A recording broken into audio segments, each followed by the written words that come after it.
আসসালামু আলাইকুম। আপনারা জানেন যে আমরা একটা নতুন সিরিজ শুরু করছি, যেখানে সামনে আমাদের ডিপার্টমেন্ট থেকে যারা গ্রাজুয়েট করে দেশে বিদেশে হায়ার স্টাডিজ করতেছেন অথবা বিভিন্ন জব করতেছেন তাদের এক্সপিরিয়েন্স শেয়ার করার চেষ্টা করি। এবং আজকে হচ্ছে আমাদের অতিথি জাহিদুল ইসলাম ভাই। তিনি আমাদের ডিপার্টমেন্টের সেকেন্ড ব্যাচের এবং তিনি এখন ইম্পাল্লা ইনটেকে ফুল স্ট্যাক ডেভেলপার হিসেবে চাকরি করতেছেন। ভাই আসসালামু আলাইকুম। ওয়ালাইকুম আসসালাম। ভাই কেমন কেমন আছো আছেন? আনাস? এই তো ভাই, আছি আমি ভালো আলহামদুলিল্লাহ। আছি। আচ্ছা ভাই, সিলেটে একটা ইঞ্জিনিয়ারিং কলেজে ট্রিপলির মতো মানে একটা সম্পূর্ণ নতুন ডিপার্টমেন্টে ভর্তি হওয়া, আবার কারণ পরিবারকে ছেড়ে আসে মানে সিলেটে চলে আসার জন্য রাজি করানোর সময় কি কোনো সমস্যা হয়েছিল না? না, এগুলো নিয়ে কোনো সমস্যা হয় নাই। আর ভর্তি হয়েছি এতেই খুশি। বাদ বাকি কিছু নিয়ে কোনো ঝামেলা হয় নাই। আচ্ছা ভাই, মানে আপনাদের ওরিয়েন্টেশন ডে নিয়ে যদি মানে কিছু মনে আছে কিনা এই বিষয়ে যদি বলতেন। ওরিয়েন্টেশন ডে নিয়ে মনে থাকার মতো অনেক কিছুই আছে। সেখানে প্রথমে যখন গেছিলাম আমি ভাবছিলাম হচ্ছে কলেজ মানে নর্মাল হচ্ছে ন্যাশনাল ভার্সিটির আন্ডারে যে কলেজগুলো থাকে ওই রকমই হবে। আর হোস্টেল ভাবছি হোস্টেল টাইপ আর কি, মানে আমি যখন হচ্ছে আমাদের এই ইন্টারে থাকাকালীন ফেনী কলেজে পড়ালেখা করতাম, তখন হোস্টেলের কিছু ছেলেপেলেদেরকে দেখতাম, তো আমি ভাবলাম যে হলও মনে হয় হোস্টেলের মতোই হবে, যেহেতু কলেজ। এগুলো ছিল চিন্তা ভাবনা। এর বাইরে যখন এই আমি আমার ফ্রেন্ড আরাফাত আমরা যখন হচ্ছে এতে ওরিয়েন্টেশনের জন্য পরে বসার পরে কিছু ছেলেপেলেকে দেখলাম, দেখার পরে ভাবলাম যে না ঠিক আছে, বিভিন্ন জায়গা থেকে আসে মানুষজন। আর প্রান্তদার কথা মনে আছে? প্রান্তদা তখন হচ্ছে অনেক বড় বড় চুল ছিল, এই ত্রিপুলি ফার্স্ট বেচে প্রান্তদা, জি ভাই, জি। বিশাল জি। বিশাল চুল। তখন এবার আমরা হচ্ছে এগুলো নিয়ে মজা করতেছিলাম আর কি, মালিঙ্গা টাইপ চুল। আরো কত কিছু অনেক কিছু ছিল, মানে মনে থাকার মতো অনেক কিছুই ছিল। আবার ওরিয়েন্টেশনের আগের দিন হচ্ছে এই একটু ঝামেলাও ছিল ক্যাম্পাসে, কিছু মারামারির ঘটনা ঘটছে লোকালদের সাথে। এই আর কি, সবকিছু মিলাই আছে, বললে তো অনেক কিছুই আছে না। আচ্ছা ভাই, আপনাদের মানে ট্রিপলি হিসেবে আপনাদের ব্যাচের অবস্থা তখন কেমন ছিল? মানে আপনাদের উপরে মনে হয় একটা ব্যাচ ছিল, আপনি তার সেকেন্ড ব্যাচ, মানে সেই হিসেবে আপনাদের এক্সপিরিয়েন্স কেমন ছিল ডিপার্টমেন্টে? আমাদের সময় আমরা যখন হচ্ছে ভর্তি হয়েছি তখন মানে পুরা ডিপার্টমেন্টে একজন ক্রাফটিং ইনস্ট্রাক্টর ছিল আর কি, উনি এখনো আছেন আশা করি। এর বাইরে পুরা ডিপার্টমেন্টে কিচ্ছুই ছিল না। আর তখন শুধু এই ফার্স্ট বেচ ছিল, ওনারা আসতো আমাদের সাথে দেখা সাক্ষাৎ করার জন্য। আর এর বাইরে পুরো ডিপার্টমেন্ট হচ্ছে ভূতের বাড়ির মতো আর কি। আর টিচারদের কথা বললে টিচারও তেমন একটা তো ছিল না তখন। তবে একদিক থেকে সিলেট ইঞ্জিনিয়ারিং কলেজের একটা প্লাস হচ্ছে এই আমরা হচ্ছে পর্যাপ্ত পরিমাণ টিচার পাই বাইরে থেকে, যেটা ম্যাক বা হচ্ছে ফ্যাকের ক্ষেত্রে এটা পাওয়া যায় না। বা অন্যান্য অনেক জায়গায় আমরা কথাবার্তা বলে দেখছিলাম, ওইখানে টিচাররা মানে সহজে গিয়ে ক্লাস করানোর ব্যাপারটা হয় না আর কি। তা আমাদের ক্ষেত্রে এই দিক থেকে একটু সুবিধা ছিল, স্যাররা আসতো ক্লাস করে তো। তারপরে মানে একটা জমজমাট একটা ব্যাপার ছিল না, ওইটা ছিল না, একদম শুনশান ছিল। পুরো ডিপার্টমেন্টে যা ইচ্ছা তাই করলেও কোনো সমস্যা নেই, এই আর কি। আচ্ছা ভাই, আমি মানে যতটুকু জানি আপনি মনে হয় সেকেন্ড ব্যাচে সিআর ছিলেন, তাই না? মানে তখন হ্যাঁ, ক্লাস আমি সিএ ছিলাম। পরীক্ষাগুলো কিভাবে হ্যান্ডেল করতেন? টিচারদের তো সংকট ছিল, তারপর ক্লাসে মানে প্রথম 1.5 বছর সম্ভবত কোনো ডিপার্টমেন্ট হেড ছিল না, মানে তখন কোর্স টিচার তারপর সাবজেক্টের বিষয়গুলো কিভাবে ম্যানেজ করতেন? সিআর এর ব্যাপারটা হচ্ছে তখন সিআর যে হওয়ার ব্যাপারটা এটা তো মাথার মধ্যে কিছুই নেই। আর দ্বিতীয় কথা হচ্ছে সিএ তো হইতেই চাইনি। জি ভাই। ভাবলাম আমরা তখন হচ্ছে নতুন নতুন গেলাম, একটু মানে মজা করব, ঘোরাঘুরি করব, এরকমই তো প্ল্যান থাকে সবার। তো যেদিন হচ্ছে মানে সিআর নির্বাচন, এটা এই মানে কোশ্চেনের সাথে না, কোশ্চেনের বাইরে সিআর জি নির্বাচনের ভাই। সময়, তো আমরা তিন বন্ধু হচ্ছে পিছনের দিকে বসে আর কি, মানে সারা জীবন পিছনে বসে কাটাই দিছে, সিআর হইলো ব্যাক বেঞ্চে ছিলাম। তারপরে তিনজন বসে বসে এই কথাবার্তা বলতেছি, এই টাইমে হচ্ছে মানে প্রান্ত দ্বারা আসলো ফার্স্ট ব্যাচ। তা আসার পরে ওনারা বললো যে আজকে হচ্ছে সিআর নির্বাচন হবে, তো তোমরা কে কে সিআর হইতে চাও হাত তুলো। তা আমাদের কয়েকজন বন্ধু হাত তুললো। তা হাত তোলার পরে আমরা দেখলাম যে হ্যাঁ হ্যাঁ হ্যাঁ, মানে তখন তো সবার সাথে পরিচয় হয় নাই, কে কি বলে না বলে। তো সবাইকে জিজ্ঞেস করলো, একটা একটা করে কোশ্চেন জিজ্ঞেস করলো যে সিআর সম্বন্ধে, মানে তুমি সিআর হলে কি করবা। তো এক একজন এক এক রকম আনসার দিল আর কি। তা আমরা পিছনে বসে বসে হাসতেছি। তো এরকম করতে করতে, তা এক সময় এরকম কোশ্চেন ঘুরতে ঘুরতে ঘুরতে ঘুরতে ওনাদের হচ্ছে মনোপুত হইলো না আর কি। তো এই এক সময় ওই রাহাত ভাই ফার্স্ট বেচের, উনি দূর থেকে হচ্ছে আমার দিকে আঙুল দিয়ে ইশারা করলে এই তুমি দাঁড়াও। দাঁড়ালাম, বললো যে তোমার সিআর এর মানে সিআর হওয়ার ব্যাপারে মানে সিআরদের কি করা উচিত। তা আমি এতক্ষণ যা যা শুনলাম এগুলো কিছু বললাম, আর এর সাথে হচ্ছে কিছু এক্সট্রা অ্যাড করে বললাম আর কি, নর্মাল হচ্ছে ক্লাস ক্যাপ্টেন যা করে এর কিছু কথাবার্তা অ্যাড করে দিলাম। বুঝছি। এর কিছুক্ষণ পরে বললো যে তুমি সিআর। আমি তো অবাক, মানে সিআর, তুমি সিআর বলার পরে বললো যে এই সবাই ওর নাম্বার নিবে, আর এবার থেকে হচ্ছে স্যারদের সাথে কমিউনিকেশন, সিনিয়রদের সাথে যোগাযোগ সব হচ্ছে ওর মাধ্যমে হবে। তখন তো এবার মানে একটা আতঙ্ক, এই আর কি। তো পরবর্তীতে সিআর হওয়ার পর প্রথম দিকে মানে প্রথম বলতে প্রথম 2 বছর প্রচুর প্রেশার ছিল।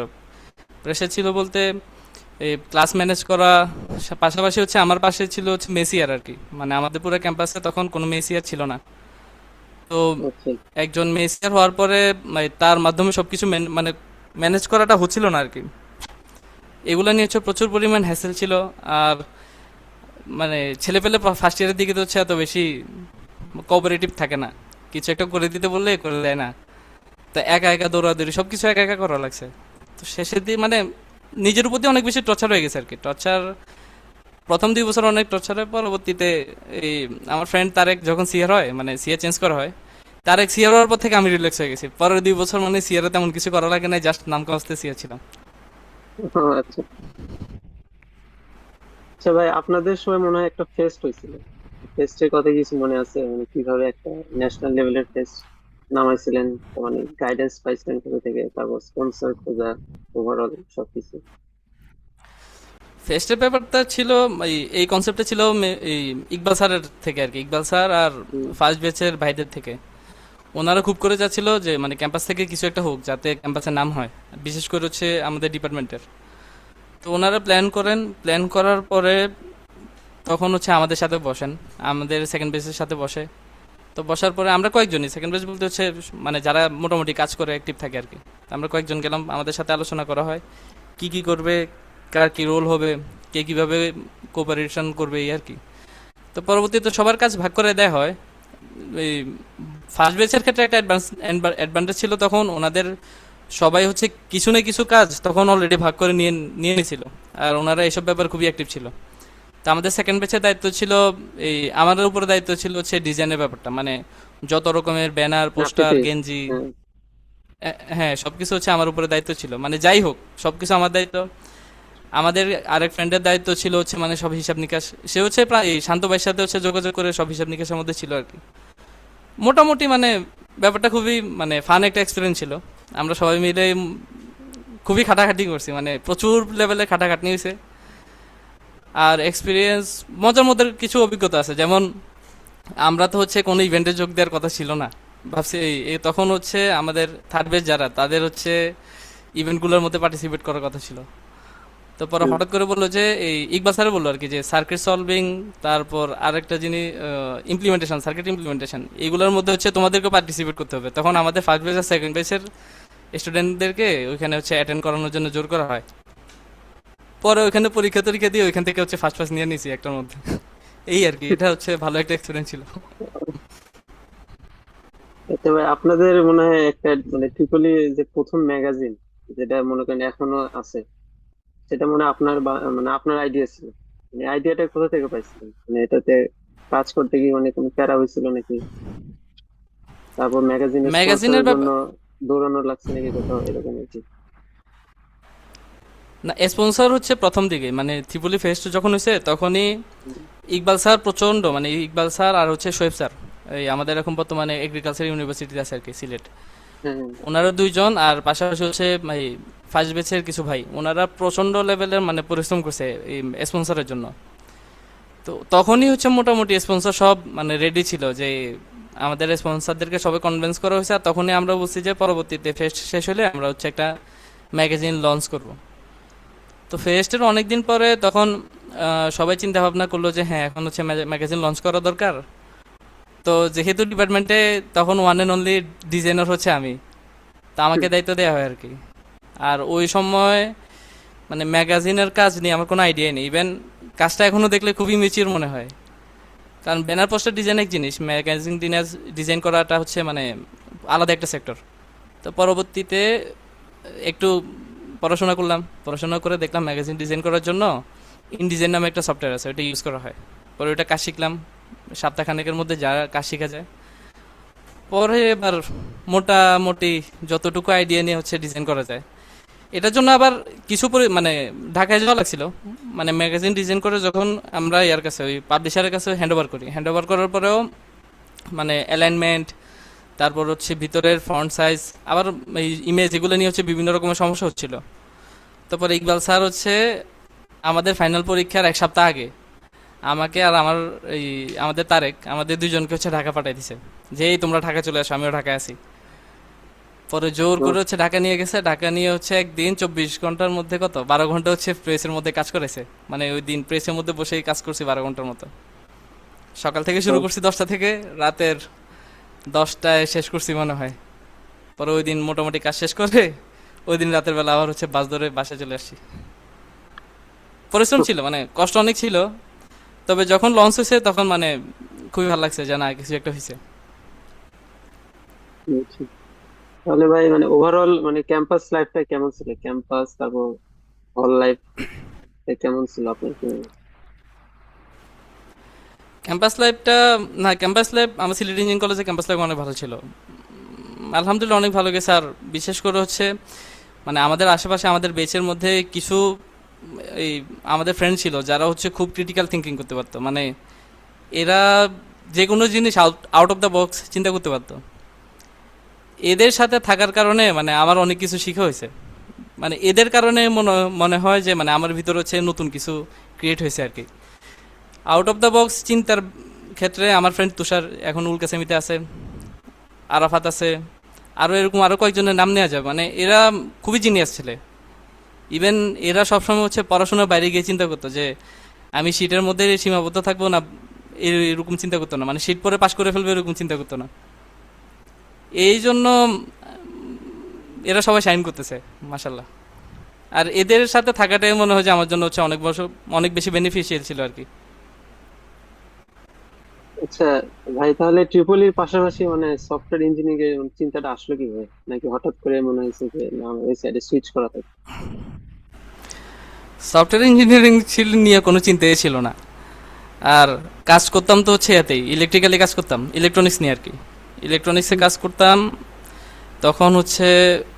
আর ক্যাম্পাসে থাকাকালীন প্রথম দিকে হচ্ছে করতাম, এই ফ্রিল্যান্সিং করতাম গ্রাফিক্স ডিজাইন দিয়ে। এর পরবর্তীতে যখন এই পাশ করার সময় চলে আসে, তখন আমার ফ্রেন্ড সাদ, আমাদের সেকেন্ড ব্যাচেরই, সে হচ্ছে ইলেকট্রনিক্স নিয়ে কাজ করে। পরে তার সাথে হচ্ছে কিছুদিন কাজ করার সুযোগ হয়, তখন সার্কিট ডিজাইন করছি কিছুদিন। পিসিবি ডিজাইন না, সার্কিট ডিজাইন। আচ্ছা। তো কিছুদিন কাজ করার পরে তখন মনে হইলো যে মানে মানে আমার ইলেকট্রনিক্সের ব্যাপারটা হচ্ছে খুবই মজা লাগতো আর কি। ইলেকট্রনিক্সের মধ্যে ব্যাপার যে চ্যালেঞ্জগুলো ছিল এগুলো সলভ করে খুবই মজা লাগতো। এগুলো নিয়ে হচ্ছে মূলত চিন্তা ছিল যে ইলেকট্রনিক্স সাইডে যাব। এরপরে যখন সব জব সেক্টরে আসি তখন মানে বাংলাদেশের স্পেসটা খুবই ন্যারো ইলেকট্রনিক্স সেক্টর এখনও পর্যন্ত, বা এখন হয়তো আমার আইডিয়া নেই। আগে যখন অ্যাপ্লাই করে দেখছি তখন হচ্ছে মানে স্পেসটা খুবই ন্যারো ছিল। তো এই জন্য আর আরেকটা প্ল্যান ছিল হচ্ছে মানে ফেনীতে থাকা আর কি, আমার বাড়িতে থেকে কিছু করা, মানে চাকরি বাকরি করলেও বাড়ি থেকে করব, ঢাকা বা অন্য জেলে মুভ করবো না, এরকম একটা নিয়ত ছিল। এরপরে 1.5 বছর শুধু 1.5 বছর বা 1 বছর চিন্তাই করছি যে মানে কি করব, মানে কি ব্যবসায় ঢুকে যাব না কোনো একটা চাকরিতে ঢুকবো। আর চাকরি করলে তো ঢাকার দিকে যাওয়ার মানে মুভ করার ইচ্ছে ছিল না। পরবর্তীতে একদিন হঠাৎ করে এই আপওয়ার্কে আবার কাজ করার প্ল্যান করলাম। কাজ করতে গিয়ে তখন হচ্ছে ওইখানে মেশিন লার্নিংয়ের একটা জব পোস্ট দেখছিলাম। তো চিন্তা করলাম যে হ্যাঁ, মেশিন লার্নিংয়ের উপর তো আমার 200 থিসিস পেপার আছে, আর আমি আলহামদুলিল্লাহ ভালোই কাজ করছি ওইটার মধ্যে, আইডিয়া ভালো আছে। তো এখানে তাদের রিকোয়ারমেন্ট ছিল যে এই একটা পরীক্ষা দিতে হবে, কোডিং টেস্ট। চিন্তা করলাম হ্যাঁ, অনেকদিন কোডিং করা হয় না, তো সমস্যা কি, একটা টেস্ট দিয়ে দেখি। পরে ওইটা হচ্ছে 2 ঘন্টার একটা কোডিং টেস্ট দিলাম। কোডিং টেস্ট দেওয়ার পরে হচ্ছে ওখানে পাশও করলাম। এরপর তারা আচ্ছা। আমাকে হচ্ছে কল করছে আর কি, ইন্টারভিউর জন্য কল করছে।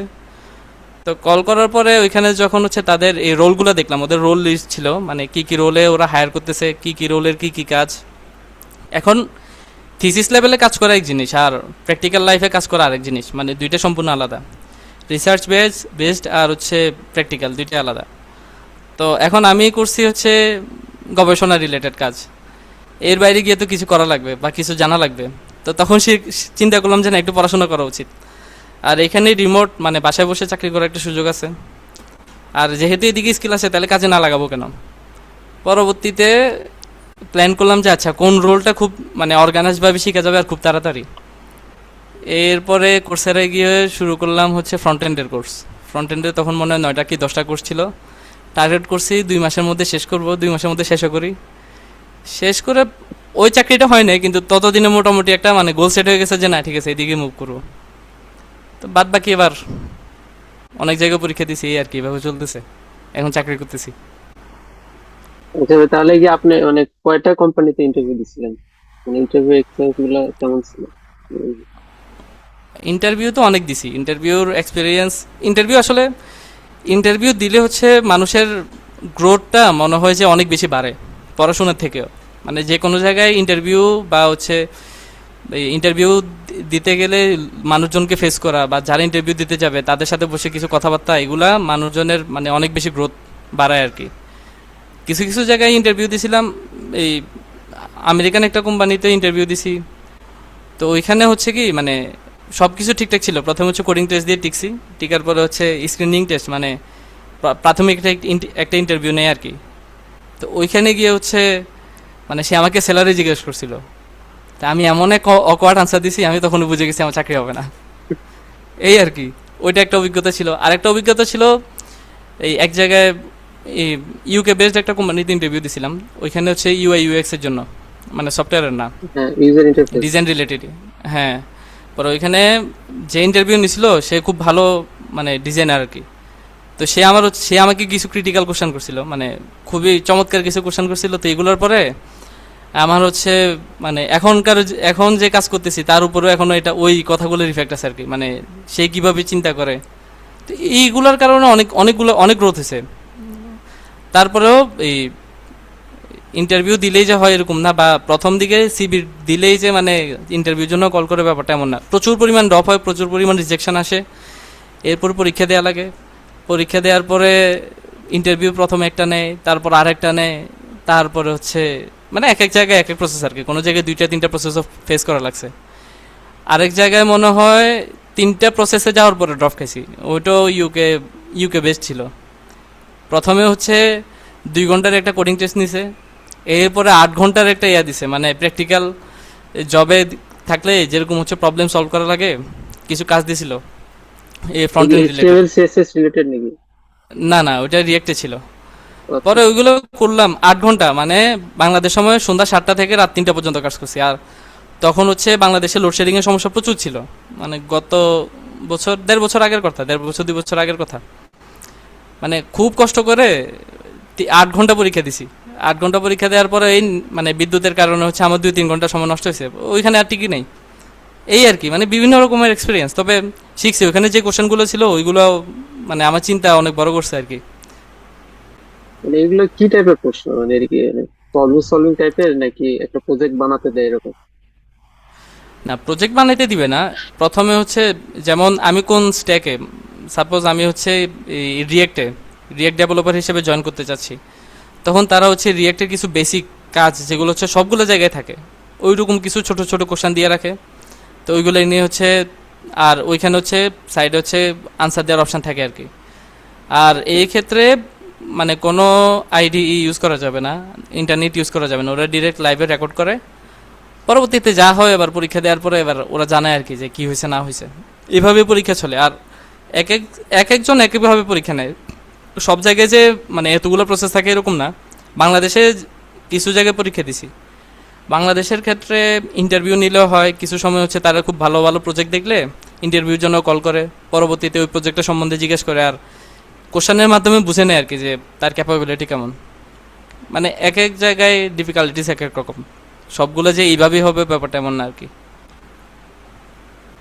মানে তাহলে মানে প্রবলেম সলভিং অতটা করতে দেয় না, মানে প্রজেক্ট বেস কাজ নিয়ে আর কি বেশি। মানে আপনি যে স্ট্যাকে কাজ করতে যাচ্ছেন ওইখানে ওই বেস প্রশ্ন। হ্যাঁ, এরকমই তো থাকবে, এটাই তো স্বাভাবিক। তবে প্রবলেম সলভিং এর একটা বড় পার্ট থাকে এটা কখন, এই জবে হায়ার হওয়ার পরে তখন কিছু কাজ থাকে, আমরা জাস্ট কোড করলে হয় না, এখানে হচ্ছে পারফরমেন্স নিয়েও চিন্তা করা লাগে। কিন্তু জুনিয়র ডেভেলপারদের ক্ষেত্রে প্রথমে এগুলো নিয়ে চিন্তা করা লাগে না, মানে সে কাজ করে পুশ করে, তখন সিনিয়র বা মিড সিনিয়র যারা থাকে তারা হচ্ছে হুম। এটার ভিতর ইন্টারনাল পারফরমেন্স বা কোন কোন জায়গায় হচ্ছে বটল নেক হচ্ছে এগুলো চেক করে। আর যারা হচ্ছে আগে থেকে ভালো প্রবলেম সলভিং করে আসছে তাদের ক্ষেত্রে একটা বড় অ্যাডভান্টেজ থাকে হচ্ছে তারা বুঝে যে মানে এই কোনটার জন্য হচ্ছে আমার টাইমটা বেশি নিচ্ছে। কিছু কিছু সময় এগুলো অনেক বড় মানে ইস্যু ক্রিয়েট করে আর কি। বিশেষ করে যখন এই ডাটাবেজ অনেক বড় হয়, এই ডাটাবেজের একটা কোয়েরি রান করতে গেলে যদি 3 সেকেন্ড 4 সেকেন্ড চলে যায় তার মানে তার অবস্থা খারাপ, ডাটাবেজের অবস্থা খারাপ। তো এইগুলো নিয়ে হচ্ছে আমার প্রচুর কাজ করা লাগে, আর এগুলো খুব অ্যাডভান্স লেভেলের কাজ। আর এই ক্ষেত্রে প্রবলেম সলভিং যারা করে তাদের মানে এই নলেজগুলো কাজে লাগায়, মানে হুবহু জিনিসগুলো কাজে লাগবে এরকম না, বা এই প্রবলেম আসবে এভাবে সলভ করবে এরকম না। প্রবলেম সলভ করলে মূলত একজন মাই যে ইয়া করে প্রোগ্রামার, তার ক্রিটিক্যাল থিঙ্কিংয়ের যে ব্যাপারটা এটা অনেক গ্রো করে। আর এগুলোই হচ্ছে তখন জব ফিল্ডে অনেক কাজে লাগে। তো তাহলে ভাই মানে আপনি যে মানে এখন যে কোম্পানিতে জব করতেছেন এই কোম্পানিতে কিভাবে ঢুকলেন এই ইন্টারভিউ এইখানে মানে ঢুকার প্রসেসটা আগে, যদি বলতেন। এখানে ঢোকার প্রসেসটা ছিল হচ্ছে আমি, ওরা হায়ার করার জন্য হচ্ছে লিঙ্কডইনে পোস্ট করছিল আর কি। আচ্ছা আর এটা ছিল কন্ট্রাকচুয়াল, জব পোস্টটা ছিল কন্ট্রাকচুয়াল। পরবর্তীতে ওখানে অ্যাপ্লাই করছিলাম, আর তখন হচ্ছে আগে চাকরিটা ছেড়ে দিয়েছিলাম নতুন অপরচুনিটির জন্য। পরে ওইখানে ওনাদেরকে সিভি দেওয়ার পরে ওনারা আমাকে নক করে, নক করার পরে ইন্টারভিউ নেয়। এই ইন্টারভিউর মধ্যে হচ্ছে আবার তারা হচ্ছে কিছু কোডিং টেস্ট নেয়, তারপর কিছু প্রজেক্ট দেখে, প্রজেক্টের স্ট্রাকচার দেখে যে মানে সে প্রজেক্ট করতেছে যে এটা কি গুছানো না, মানে এটাও অনেক বড় একটা এই স্কিল আর কি, প্রজেক্ট অনেক গুছিয়ে করা। এগুলা দেখে আরও অনেক কিছু বেসিক কিছু জিনিসপত্র জিজ্ঞেস করে। এরপরে ওনারা বললো আর কি যে আমরা ফার্দার যে আপনার সাথে হচ্ছে পরবর্তীতে যোগাযোগ করব। এই পরে ওনারা যোগাযোগ করে, যোগাযোগ করার পরে ওনারা হচ্ছে আমাকে ফুল টাইম হিসেবে অফার করে আর কি, মানে কন্ট্রাকচুয়াল আর ছিল না। প্রথমে ছিল 2 বছর, এই 2 মাসের কন্ট্রাক্টে। তো আচ্ছা বেকার পরে যেহেতু 2 মাসও তো ভালো, এই জন্য ঢুকে আর কি। পরে ওনারা ফুল টাইমই অফার করছে, মানে কন্ট্রাকচুয়াল না দিয়ে ফুল টাইমে অফার করে, তো ফুল টাইমে আছে এখন। আচ্ছা ভাই, তাহলে মানে ইন্টারভিউ প্রসেসটা মানে শুরু থেকে শেষ পর্যন্ত যদি একটু বলতেন কি টাইপের প্রশ্ন করা হয়। যেমন আমি যেটা এক্সপিরিয়েন্স করছি আর কি, যদি বাংলাদেশের পার্সপেক্টিভটা বলে, বাংলাদেশের ক্ষেত্রে যেটা এক্সপিরিয়েন্স করছি, তারা যখন অনলাইনে ইন্টারভিউ নেয় তখন বলে যে এই আপনি হচ্ছে আপনার একটা প্রজেক্ট অন করেন, মানে যেটা আচ্ছা মনে হয় যে আপনার বেস্ট একটা প্রজেক্ট। তো আচ্ছা প্রজেক্টটা অন করার পরে এরপর ওনারা দেখে যে প্রজেক্টের স্ট্রাকচার কি, এরপর বলে ওটা লাইভ করতে। তো এইখানে আপনি এটা কেন ইউজ করছেন, ওইটা কেন ইউজ করেন নাই, বা এই জায়গায় যদি আপনি এটা ইউজ মানে নতুন কিছু ইনফরমেশন দিয়ে যে এটা করে দেখেন তো কি হয়, মানে লাইভ কিছু দেখে আর কি, হালকা পাতলা, এত বেশি রাফ কিছু থাকে না বা কঠিন কিছু থাকে না। তবে কিছু কোশ্চেন আছে, এগুলো করলে বুঝে যায় যে তার ভিতরে হচ্ছে চিন্তাটা কেমন আর কি, মানে সে কীভাবে চিন্তা করে এটা মোটামুটি এমপ্লয়াররা বুঝে যায়। এরপরে হচ্ছে এবার তারা হায়ারিং প্রসেসে যায় আর কি পরবর্তীতে। আচ্ছা ভাই, তাহলে মানে আপনার মানে এখন যে কোম্পানিতে জব করতেছেন কোম্পানি সম্পর্কে যদি কিছু বলতেন, এখানে জব কালচার কিরকম। আমি আছি বর্তমানে ইম্পালা ইনটেকে। ইম্পালা ইনটেক হচ্ছে রেডিয়েন্ট গ্রুপের একটা সিস্টেম কনসার্ন। আর রেডিয়েন্টের আলহামদুলিল্লাহ আমরা যেখানে চাকরি করতে সেখানে জব কালচার খুবই ভালো। আর ডিউটির ক্ষেত্রে চিন্তা করলে, যেমন আমি যেহেতু রিমোট করি, আমার টাইম তো আচ্ছা অনেক ফ্লেক্সিবল। আর সপ্তাহে 5 দিন, 5 দিন আবার সকাল 9টা থেকে 6টা পর্যন্ত অ্যাক্টিভ টাইম, মানে এই সময়টার মধ্যে অ্যাক্টিভ থাকতে বলে। আর এই সময়টার মধ্যে আমরা মেজরিটি সময় কাজ করি। আর যদি কখনো এই সময়টার মধ্যে নিজের কাজ করার পাশাপাশি যদি নিজের কোনো ইমার্জেন্সি চলে আসে, বা কাজ করতে পারি না, বা ইনফর্ম করতে পারি না যে আমি কাজ করতে পারি না আজকে, তো পরবর্তীতে রাতের বেলা এটা রিকভার করে দেয়, সমস্যা নেই, এই ক্ষেত্রে কোনো প্রেশার থাকে না। আর সপ্তাহে 2 দিন ছুটি, 2 ঈদে বোনাস তো আছেই, আর ইয়ারলি একটা ট্যুরও আছে, এই আর কি। এটা কি মানে পুরাটাই রিমোট নাকি মাঝে মাঝে ফিজিক্যালি অফিস করতে হয় এরকম। আমার আমার রোলটা পুরাটাই রিমোট। আমি শুধু রিমোট আচ্ছা করি ডেভেলপারদের মধ্যে। আমরা না, আচ্ছা আমরা 2জন রিমোট ডেভেলপার, আর বাদ বাকি সবাই হচ্ছে অফিসে গিয়ে করে। আর চাইলে অফিসে গিয়েও করা যাবে, মানে আমার আমার তো অপশানে দেওয়া হচ্ছে রিমোট, এই জন্য রিমোট করতেছি। আচ্ছা, অফিস তো মনে হয় ঢাকাতে নাকি সেজন্য। হ্যাঁ, অফিস অফিস ঢাকা মহাখালীতে। আচ্ছা আচ্ছা। আচ্ছা ভাই, তাহলে মানে আপনি মানে মানে যদি কোনো ফ্রেশার যদি এরকম কোনো কোম্পানিতে ঢুকতে চায় তাহলে এরকম মানে স্টার্টিং স্যালারি কেমন হতে পারে, অথবা স্যালারি নেগোশিয়েট করার যে বিষয়টা ঢোকার সাথে সাথে যদি কিছু বলতেন এই বিষয়ে। স্যালারির ক্ষেত্রে আসলে বাংলাদেশে মানে ভালো কালচারও আছে, খুব বাজে কালচারও আছে, দুইটা মিক্স আর কি। এটা আসলে যে হায়ার করবে তার উপর ডিপেন্ড করবে যে তাদের আসলে রুচি কেমন। এখন আমার দেখা মানে আমি যখন প্রথম চাকরি করছি ওইটার ক্ষেত্রে স্যালারি ছিল মোটামুটি ফেনি হিসাবে ভালোই ছিল, কিন্তু ঢাকায় অনেকেই আছে যারা স্টার্টিংয়ে হচ্ছে 10,000 12,000 দিয়ে চাকরি করে। মানে এটা অফিস কালচারের উপর আর কি।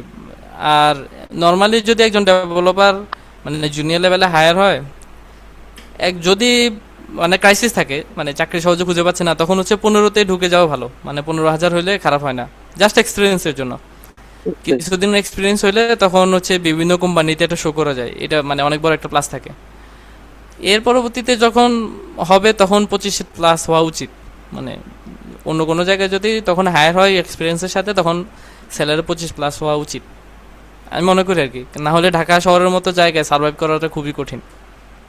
এটা মনে হয় এক্সপিরিয়েন্স বাড়লে আস্তে আস্তে স্যালারি বাড়ে, এরকম কি সিস্টেম? হ্যাঁ, এক্সপিরিয়েন্স বাড়লে স্যালারি বাড়বে অবশ্যই, কারণ তখন তো হচ্ছে এক্সপিরিয়েন্স কথা বলবে। আর নর্মালি যত স্কিলই থাকুক, এগুলো মানুষ কাউন্ট করে না। আচ্ছা, আচ্ছা ভাই, মানে এখন একটা যে কমন প্রশ্ন থাকে যে মানে এআই সফটওয়্যার ইঞ্জিনিয়ারদের চাকরি খেয়ে ফেলবে, মানে আপনার কি মনে হয় এআই মানে মানুষদের রিপ্লেস করবে কিনা? একটা ওই আগে যখন হচ্ছে মেশিনারিজ ইয়া হয়েছিল আর কি, মানে মানুষ যখন হচ্ছে নতুন নতুন মেশিনারিজের সাথে পরিচিত হয়েছিল, তখন মানুষজন ভাবছিল যে ভবিষ্যতে আর কৃষক থাকবে না।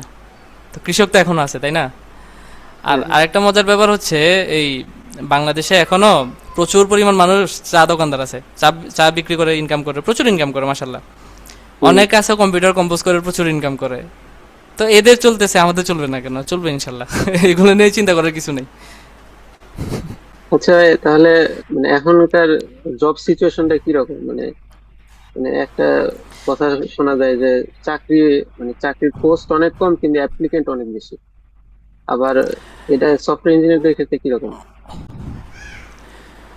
ওইটা আসলে যে কোনো চাকরির ক্ষেত্রে এই ব্যাপারটা সেমই, কিন্তু আচ্ছা, ওইভাবে চিন্তা করলে আসলে চাকরি করা যাবে না। মানে আমার জব পোস্ট অনেক কম, আমি কি চান্স পাবো নাকি, এভাবে চিন্তা করলে চাকরি হবে না। চাকরি করার ক্ষেত্রে এখানে আমাকে চিন্তা করা হবে যে মানে তারা যে আমাকে হায়ার করবে, আমার মধ্যে আসলে কিছু আছে নাকি। আর রিজিকের একটা ব্যাপার আছে, এটা তো অবশ্যই। তবে এর পাশাপাশি তো চেষ্টাও একটা ব্যাপার আছে। এখন আমি যদি নিজের ক্ষেত্রে মানে আমি যদি নিজেকেই যদি স্যাটিসফাইড করতে না পারি আমি স্কিল্ড কিনা, তো পরবর্তীতে আমি কার সাথে কম্পিট করব? কথাটা এখানেই আসবে, তাই না? আর আমি আমি যখন অ্যাপ্লাই করছিলাম বিভিন্ন জায়গায় চাকরির জন্য, আমি তো ঢাকায় ইন্টারভিউ দিতে যাইনি। মানে ঢাকায় না যাওয়ার ব্যাপারটা আর কি। আমি কিছু জায়গায় ইন্টারভিউ কল করে কল পাইছি, কিন্তু ইন্টারভিউ দিতে যাই না, মানে ঢাকা গিয়ে ইন্টারভিউ দিব না। তো এই জন্য আমার চাকরি বাকরি পেতে একটু লেট হয়েছে, কিন্তু চাকরি তো হয়েছে। এটার ক্ষেত্রে মানে নিজের দিকে ফোকাস করা লাগবে আর কি, যে আমি আসলে কিভাবে চিন্তা করতে পারতেছি আর কত ভালোভাবে হচ্ছে নিজেকে ডেভেলপ করতে পারতেছি। বাকি আবার আল্লাহ ভরসা, এটার উপরে চলা লাগবে আর হচ্ছে চেষ্টা করে যাওয়া লাগবে। আচ্ছা ভাই, তাহলে মানে আপনি কি কাউকে দেখছেন কিনা মানে আপনার মতো পড়াশোনা আর জব ফিল্ড দুটা সুইচ করতে আর কি? পড়াশোনা করছে একটা ডিপার্টমেন্টে, আবার জব অন্য সাইডে সুইচ করছে, এরকম? অনেক আমাদের বেচেই অনেক ছিল, ফার্স্ট বেচে ছিল, ফার্স্ট বেচেও তো আছে আমাদের হামজা ভাই আছে আমাদের বেচের মধ্যে। হ্যাঁ, সাগর হামজা ভাই আমাদের আসছিলেন আর বেচমেট কি। সাগর। হ্যাঁ হ্যাঁ, হামজা ভাই তো আমরা যখন থেকেই চিনি তখন থেকেই উনি হচ্ছে সফটওয়্যার সেক্টরেই আছে। তারপর আমাদের ফ্রেন্ড সাগর, ও আইওএস ডেভেলপার। ওই ক্যাম্পাসে থাকাকালীন হচ্ছে খুব কোডিং ফোকাস ছিল, আইওএস ডেভেলপার হিসেবে আছে। এরকম আরও কয়েকজন আছে, মানে বলা যাবে যে এটা জব সেক্টর সুইচ করছে। ওইগুলো যে আসলে সমস্যা করে না, মানে আমরা আমরা যেভাবে হচ্ছে মানে একটা বাইন্ডিং এর মধ্যে চিন্তা করি যে আমি যেহেতু ট্রিপলি থেকে পাশ করছি তার মানে আমার হচ্ছে ইলেকট্রিক্যাল ইঞ্জিনিয়ারিং হওয়া উচিত বা ইলেকট্রনিক্সে যাওয়া উচিত, ব্যাপারটা এরকম না। মানুষ হচ্ছে ওই মানে রিজিক ব্যাপারটা এমন আর কি, যে প্রয়োজনের তাগিদে কার কোন দিকে হচ্ছে মোটিভেশন চলে আসে এটা আসলে বলা যায় না। আর সবার মধ্যে হচ্ছে কিছু না কিছু থাকে, এই জন্য যে কোনো সময় অনেকে হচ্ছে সুইচ করে ফেলে। ওইগুলো মানে এত কঠিন কিছু না আর কি। তাহলে মানে এমনি সফটওয়্যার ডেভেলপমেন্ট শিখতে যায় মানে শুরুর দিকে কি কোনো ভুল হয়েছিল কিনা, যেটা আপনার মনে পড়ে, মানে যেটা না করলে হয়তো আরো আগে আপনি চাকরি পেতে পারতেন, এরকম কিছু? না, ওইরকম কিছু হয় নাই। একটা ভুল ছিল যে মানে আমি চিন্তা করতে করতে সময় লাগিয়ে ফেলছি যে আমি কোন দিকে যাব, মানে এই জিনিসটা ভুল ছিল। তবে যে লার্নিং প্রসেসটা ছিল ওটার মধ্যে ভুল ছিল না, ওটা একটা ফ্লোতেই ছিল। আর আমি যখন বুঝছি যে আমি কি করব, এরপর থেকে জানি কি কি শেখা উচিত, মানে যেটা যেটা ফেস করছি এটা। তবে ওইটা নিয়ে সমস্যা হয় না, মানে ভুল বলে কিছু নাই, মানুষ যা শিখে কখনো কখনো কখনো কাজে লাগেই, আর না লাগলে সমস্যা নেই, এক্সপিরিয়েন্স। সমস্যা হচ্ছে আমরা মানে এই পড়াশোনা করতে যে 4 বছর সময় খরচ করি, 4 বছর বা সেশন জট মিলে 5 বছর, যাই হোক, এই সময়টার মধ্যে আমরা ডিসিশন নিতে পারি না যে আসলে আমরা কোন দিকে যাব। তো পাশ করার পরে দেখা যায় যে আমাদের মানে 1 বছর সময় চলে যায় যে আমরা কি চাকরি করবো এটা চিন্তা করতে করতে। এটা অনেক খারাপ একটা জিনিস, এটা ভালো একটা প্র্যাকটিস না। একে তো আমরা পাশ করে বের হইতে হইতে অনেক সময় লেগে যায়, বিশেষ করে বাংলাদেশের ছাত্রদের ক্ষেত্রে আর কি। তো ওই ক্ষেত্রে কি শিখতেছি ওইটা থেকেও বড় জিনিস হচ্ছে আমি আসলে কি ডিসিশন নিচ্ছি, যে আমি আসলে কোন দিকে যাব, এই ডিসিশনটাকে আগে নিতে পারছি নাকি। ওইটা অনেক বড় একটা ফ্যাক্ট। ওইটা নিতে পারলে তো শিখলে তো সমস্যা নেই, শিখা কখনো কাজে মানে বেকার যায় না আর কি, এক্সপিরিয়েন্স হইলেও থাকে। আচ্ছা, তাহলে মানে কেউ যদি ধরেন এখন ফার্স্ট ইয়ার অথবা সেকেন্ড ইয়ার অথবা থার্ড ইয়ার অথবা ফোর্থ ইয়ারে আছে, তারা যদি মানে এরকম আপনার মতো সুইচ করতে চায়, তাহলে ধরেন কি কি শেখা লাগতে পারে শুরুর দিকে, মানে পুরো লার্নিং প্রসেসটা আর কি যদি একটু বলতেন। লার্নিং প্রসেস হচ্ছে অবশ্যই তাকে হচ্ছে ভালো মানে প্রোগ্রামিং নিয়ে হচ্ছে সময় দেওয়া লাগবে, কোডিং করা লাগবে ভালো, কোডিং করে করে নিজের স্কিল আপ করা লাগবে। বিশেষ করে সে যে কোনো একটা ল্যাঙ্গুয়েজ, জাভাস্ক্রিপ্ট হতে পারে, পাইথন হতে পারে, যে কোনো একটা ল্যাঙ্গুয়েজের উপর ফোকাস করে আপাতত হচ্ছে নিজেকে এস্টাবলিশ করা লাগবে আর কি। আর একটা সময় পর্যন্ত নিজেকে বুঝাইতে হবে যে মানে আমি কোডিং শিখছি, কিছু একটা শিখছি। এরপরে সে যদি মনে করে যে না এবার আমার এটা হচ্ছে একটা প্র্যাকটিক্যাল দেখা উচিত, মানে কোনো একটা প্র্যাকটিক্যাল সেক্টরে যাওয়া উচিত, তখন এবার যে কোনো একটা স্টেকে যাবে। ওয়েব হইতে পারে, এপিআই হইতে পারে, বা মোবাইল হইতে পারে, যে যে কোনো একদিকে যে কোনো একটা স্টেক নিয়ে মানে আস্তে আস্তে এখন কাজ শুরু করবে। ডিমান্ড বেশি কোনটা, কোন স্ট্যাকের ডিমান্ড বেশি?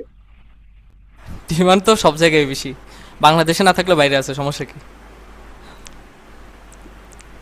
মানে ওইরকম করে চিন্তা করার দরকার নাই।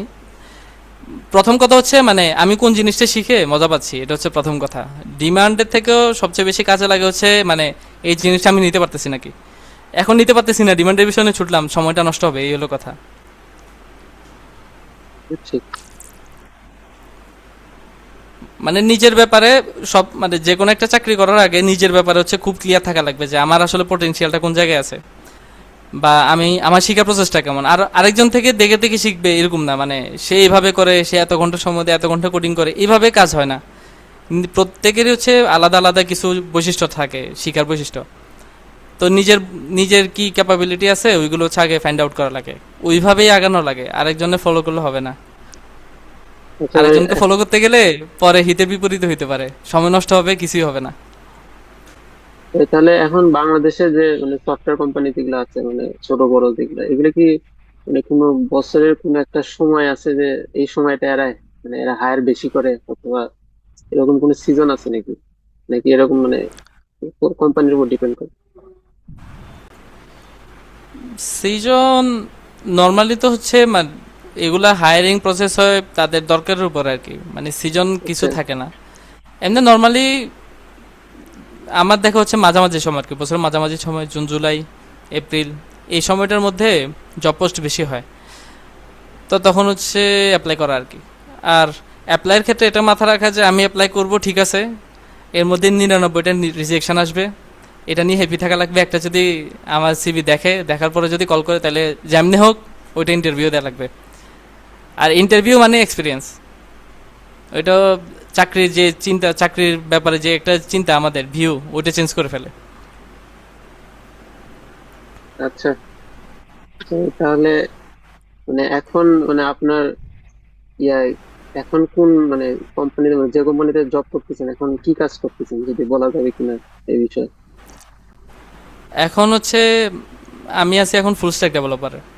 তো এই ক্ষেত্রে আমার কাজ হচ্ছে ওনাদের front end back end, back end বলতে হচ্ছে এপিআই, পাশাপাশি ডাটাবেস, এগুলো মেনটেন করা লাগে বিভিন্ন প্রজেক্টে। আর ফ্রন্ট এন্ডে কাজ করা লাগে নেক্সট.জেএস আছে, রিয়াক্ট আছে, এই দুইটা দিয়ে কাজ করা হয়। আর ব্যাক এন্ডের ক্ষেত্রে অনেকগুলা স্ট্যাক ইউজ করা হয়, পাইথন আছে, পাইথনের মধ্যে জ্যাঙ্গো আছে, আর জাভাস্ক্রিপ্টের মধ্যে গেলে হোনো আছে, এক্সপ্রেস আছে। আর সবচেয়ে ক্রিটিক্যাল জিনিস হচ্ছে ডাটাবেস ম্যানেজ করা আর কি। আমরা একটা প্রজেক্টে কাজ করতেছি, এটা অনেক বড় একটা প্রজেক্ট। ওইখানে ডাটাবেস মানে ডাটাবেসের সাইজই অনেক বিশাল। তো এটার মধ্যে ডাটা ম্যানেজ করা, ডাটা ফ্লো মেনটেন করা, এগুলো নিয়ে ভালোই কাজ করা হয়।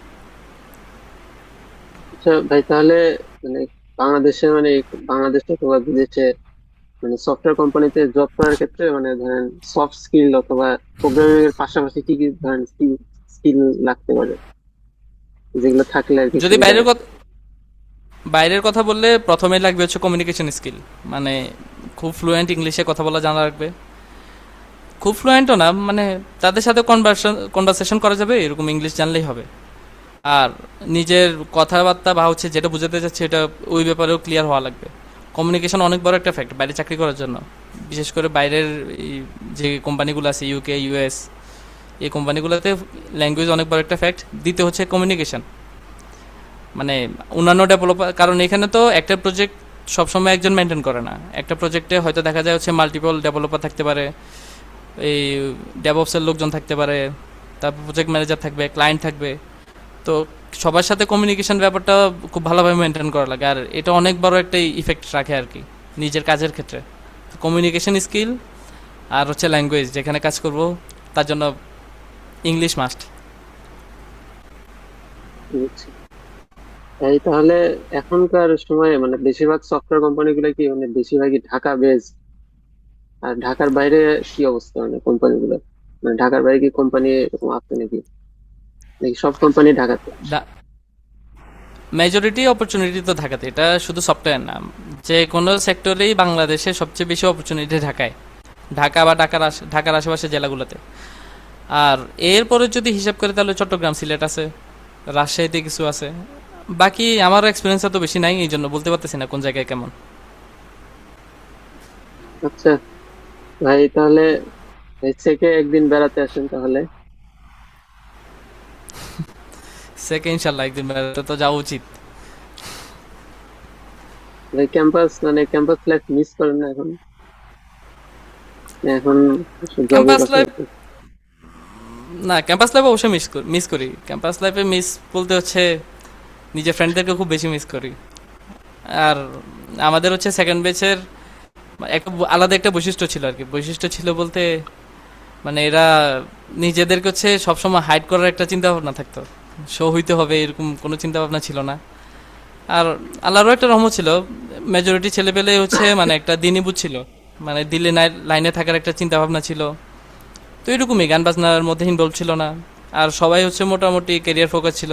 আর বিশেষ করে হচ্ছে আমাদের লোকাল যে ছেলেপেলেগুলো ছিল সবাই মিলে, মানে আমরা যখন হচ্ছে ট্রেনিং করতে গেছিলাম এই ইয়াতে ঘোড়াশালে, হ্যাঁ, তখন আমরা সেটাই। সবাই যখন ছিলাম তখন, হ্যাঁ, আমরা যখন ইয়াতে ঘোড়াশালে ছিলাম তখন অন্যান্য ক্যাম্পাসের ছেলেপেলে আমাদেরকে দেখলে মানে জিজ্ঞেস করতো আর কি। সব একসাথে হাঁটতেছি, বাইরের পোলাপাইন, তারপরে নিজে আমরা সিলেটের পোলাপাইন সব একসাথে হাঁটতেছি, আড্ডা দিচ্ছি, এগুলো নিয়ে খুব জিজ্ঞেস করতো। আড্ডা দিতে আসতে এই আর কি। সবাইকে মিস করি। আর সবাইকে মিস না করার মতো তো কিছু নাই। আচ্ছা ভাই, তাহলে মানে আপনার ফিউচার প্ল্যান কি, মানে এখন থেকে 5-10 বছর পরে মানে কোথায় দেখতেছেন নাকি? ফিউচার প্ল্যান তো অনেক। এখন তো আমি তো আসলে সফটওয়্যারে এখানে ফেনীতে থাকার কারণে মানে সফটওয়্যার সেক্টরের পাশাপাশি ইলেকট্রিক্যাল সেক্টরে কাজ করার সুযোগ থাকে বলতে হচ্ছে যেমন এই আশেপাশে হচ্ছে কয়েকটা বাসা বাড়িতে ইলেকট্রিক্যাল লেয়ার ডিজাইন করার সুযোগ হয়েছে, করা হয়েছে তাহলে তো তো ইভেন। তাহলে তো অনেক লাভ হয়েছে টিপুলিতে পড়ে। না আমার তো ত্রিপুলিতে পড়ে যে লস হয়েছে ব্যাপারটা এমন না। তো আমি তো প্রথমে তো ইলেকট্রনিক্সে ছিলাম, তাই না? ওইখানে জি। সময় দিছি। তারপরে এই হাউস ওয়ারিং এর মধ্যে সময় দিছি, এগুলো সম্বন্ধে আইডিয়া আছে আলহামদুলিল্লাহ। নিজেদের বাসার হাউস ওয়ারিং করলাম, তারপরে মাঝে মধ্যে লোকজন ডেকে নিয়ে যায় তাদের হাউস ওয়ারিংটা দেখাই দিতে, কি হবে না হবে দেখাই দিয়ে আসি। তো ভালোই লাগে, মানে পরিচয় দিতে গেলে দুইটাই দেওয়া যায়, সফটওয়্যার ইঞ্জিনিয়ার, ইলেকট্রিক্যাল ইঞ্জিনিয়ার দুইটাই। এখন আচ্ছা। ফিউচার প্ল্যান নিয়ে যদি বলি, ফিউচার প্ল্যান নিয়ে আসলে আপাতত ব্রড কোনো চিন্তা ভাবনা নাই। যেদিকে আগাচ্ছে আগাইতে থাকবো। আর প্ল্যান আছে হচ্ছে কিছু প্রোডাক্ট করার আর কি। প্রোডাক্ট বলতে হচ্ছে সফটওয়্যার রিলেটেড কিছু প্রোডাক্ট মানুষের কাছে হচ্ছে সেল করার কিছু প্ল্যান আছে। বিশেষ করে যারা বিজনেস মেনটেন করে, বিজনেসের ক্ষেত্রে কিছু প্রোডাক্ট লাগে। তারপরে এই ডাক্তারদের কিছু এই সফটওয়্যার লাগে, যেগুলো হচ্ছে তাদের কাছে সেল করার মতো কিছু অপরচুনিটিস থাকে। আর এর পাশাপাশি বিজনেস নিয়েও কিছু চিন্তা ভাবনা আছে। আমার ফ্রেন্ড আরাফাত, দুজন মিলে কিছু চিন্তা ভাবনা করতেছি। এর পাশাপাশি চাকরি তো আছেই। আচ্ছা ভাই, তাহলে মানে আপনার জুনিয়রদের, ক্যাম্পাসের জুনিয়রদের যদি কোনো টিপস দিতে চান তাহলে কি বলতে পারেন? টিপস হচ্ছে আসলে ক্যাম্পাসে যে লাইফটা, এটার সাথে আসলে বাস্তব লাইফের কোনো মিল নেই, এটা হচ্ছে সত্যি কথা। আর এটা যত তাড়াতাড়ি ফেস করা যাবে, মানে ফেস করা বলতে হচ্ছে পাশ করার সাথে সাথে যত তাড়াতাড়ি বাড়িতে চলে যাওয়া যাবে বা যেখানে চাকরি করতে যাব ওইদিকে চেষ্টা নামা যাবে ততই ভালো। ক্যাম্পাসে থাকলে তখন ওই যে একটা মোহ, এখানে তো সবকিছু পাওয়া যায়। সবকিছু বলতে হুম। খুবই রিল্যাক্স, টাকা পয়সার জন্য তেমন একটা প্রেশার থাকে না সবার ক্ষেত্রে, অনেকের ক্ষেত্রে থাকে। তারপরেও ঘর ভাড়ার সমস্যা নাই, ইলেকট্রিসিটির সমস্যা নাই, খাওয়া দাওয়া হলে খাওয়া যাচ্ছে, পরিবেশ অনেক ভালো, বন্ধু বান্ধব আছে, সবাই মিলে আড্ডা দিচ্ছি। এই জিনিসটা আসলে মানুষের মেন্টালিটি অনেক ডাউন করে ফেলে। এই জন্য যত তাড়াতাড়ি পাস করে রিয়েল লাইফে যাওয়া উচিত। আর রিয়েল লাইফে গেলে তখন ভালো লাগবে না, এটা স্বাভাবিক। আমি এটা এভাবে চিন্তা করি যে আমরা যখন ইন্টারে পড়াশোনা করতাম, ইন্টারে থাকাকালীন আমাদের মানে আমরা অনেক পরিশ্রম করছি। সবার কথাই বলতেছি, ইন্টারে আমরা যখন হুম। পড়াশোনা করতাম, পরীক্ষা দিছি, ভর্তি পরীক্ষার সময় তো এখন তো আর আমাদের সময় তো গুচ্ছ ছিল না, আমরা গিয়ে গিয়ে পরীক্ষা দিছি সব জেলায়, হুম। যেখানে যেখানে পরীক্ষা দিছি। তো প্রচন্ড দৌড়াদৌড়ি করা লাগছে, ব্যাগ নিয়ে নিয়ে এই জেলা থেকে ওই জেলায় পরীক্ষা দেওয়া লাগছে, আর পড়াশোনার প্রচুর প্রেশার। তখন উদ্বাসে ঢাকা গিয়ে কোচিং করা লাগতো, ফেনীতে কোচিং করার কোনো সুযোগ ছিল না। তো পরিশ্রম করছি না আমরা সবাই, অবশ্যই করছি। কিন্তু ক্যাম্পাসে যাওয়ার পরে হয়েছে কি যে আমরা যখন ভর্তি হয়েছি তখন এই সেশন জট ছিল, এর কারণে অনেক দিন গ্যাপ ছিল। এই আর হেলে দুলে শুয়ে শীত পরে সময় কেটে গেছে। পরবর্তীতে হয়তো নিজের পারপাস চেঞ্জ হয়েছে, ওই বই পড়ছি, অনেক অনেক বই পড়া হয়েছে, মানে ডিপার্টমেন্টাল বই অনেক পড়া হয়েছে। তো এইগুলা করার পাশাপাশি নিজেকে হচ্ছে বুঝাইতে হবে আর কি, যে মানে আমি আগে পরিশ্রমী ছিলাম, এখানে যে মানে হেলা ফেলা হচ্ছে সময়টা নষ্ট করতেছি, এটা তো আমার লাইফ না। আর এইভাবে সময় কাটাই ফেললেও জীবন এটা হবে না।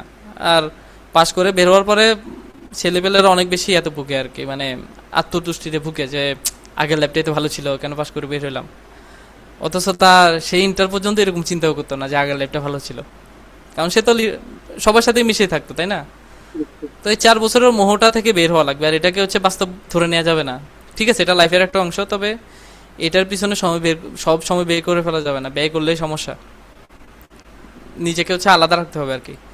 মজার পাশাপাশি নিজের এটাও চিন্তা করতে হবে যে আমি যেহেতু পাস করে বের হয়ে চাকরি করবো, ব্যাপারটা এরকম চিন্তা না করে আমি ক্যাম্পাসে থাকাকালীন চাকরি করবো, এটা চিন্তা করা উচিত। যদি কেউ সফটওয়্যার সেক্টরে যায় আর কি। বাকি সেক্টরের সম্বন্ধে আমার যেহেতু চাকরি করতেছি না, তাহলে আইডিয়া দিতে পারতেছি না। সফটওয়্যার সেক্টরের ক্ষেত্রে আমার সাথে আমার একজন কলিগ আছে, সে মাত্র ডিপ্লোমা ফাইনাল ইয়ারের পরীক্ষা দিছে আর কি। ডিপ্লোমা ফাইনাল ইয়ার পরীক্ষা দিচ্ছে, অথচ সে আমাদের সাথে 1 বছর চাকরি করে ফেলছে। তাহলে আমাদের ইঞ্জিনিয়ারিং কলেজের ছেলেবেলা আগানো না সে আগানো, ঠিক আছে না? এটা হচ্ছে পার্থক্য। চিন্তার ধরন পার্থক্য হইতে হবে। আর যে যত তাড়াতাড়ি চাকরিতে ঢুকতে পারবে তত তাড়াতাড়ি প্রেশার একটু রিলিজ হবে। আর চাকরি না করে হেলা মানে মজ মাস্তি যা আছে ওটা তো করেই, কিন্তু যে চাকরিও করতেছে, ক্যাম্পাসও মেনটেন করতেছে, তার ব্যাপারটা আলাদা না? তুই চিন্তা ভাবনা এমন হওয়া উচিত। আর বাসাবাড়ি এগুলাকে হচ্ছে ওইটাকে বাস্তব মেনে নেওয়া উচিত আর কি। বাসাবাড়ি লোকজন এগুলাকে বাস্তবতা মেনে আগানো উচিত, ভুলে গেলেই জীবন শেষ। আচ্ছা ভাই, অনেক ধন্যবাদ। আপনার আমাদের জন্য দোয়া করবেন। ঠিক আছে, ইনশাল্লাহ দেখা হবে, যদি কখনো ক্যাম্পাসে যাই ইনশাল্লাহ দেখা হবে। আজকের আমাদের এই পর্বে আমাদের সাথে আছেন আমাদের সেকের 9 ব্যাচ এবং ট্রিপল ফার্স্ট ব্যাচের আবিদ আনোয়ার ভাই। এক্সপেক্ট করলে অনেক বেশি আশা রাখলে দেখা যাচ্ছে যে একটা অসন্তুষ্টি কাজ করে, তো ওই জিনিসটা আমার কাছে নেই। তো তো আমার আপনাদের ব্যাচের যে ভাই এই যে এত ভার্সেটাইলিটি বা এত অনেক মানে সেক্টরে মুভ করা, এগুলার মানে মূল কারণ কি হতে পারে?